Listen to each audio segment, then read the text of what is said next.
किसी भी local brand के या हाई एंड ब्रांड के जो है लिक्विड ग्लिटर्स यूज़ कर सकते हैं। ज़रूरी नहीं है सेम ब्रांड का लिक्विड ग्लिटर आपके पास हो। अगर आपके पास लिक्विड ग्लिटर नहीं है तो आप लूज़ ग्लिटर भी यूज़ कर सकते हैं। सेम इसी एरिया के ऊपर जिसके ऊपर मैं लिक्विड ग्लिटर लगा रही हूँ, यहाँ पर आपने लगाना है ग्लिटर ग्लू और उसके ऊपर अपना लूज़ ग्लिटर लगा लेना है।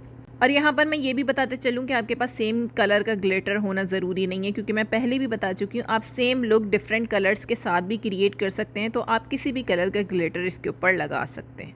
ग्लिटर मेरा लग गया। अब मैं सेम वही पिंक पर्पल कलर का जो शेड था वो लूँगी और अपनी लोअर लैश लाइन के ऊपर जल्दी जल्दी से इसको ब्लेंड कर लूँगी ताकि मेरा अपर एंड लोअर पार्ट जो है आई का वो बैलेंस लगे।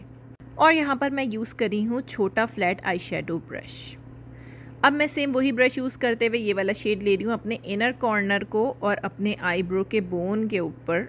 इससे मैं कर लूँगी हाईलाइट। सेम वही ब्रश है और आपने बहुत हल्के हल्के हाथ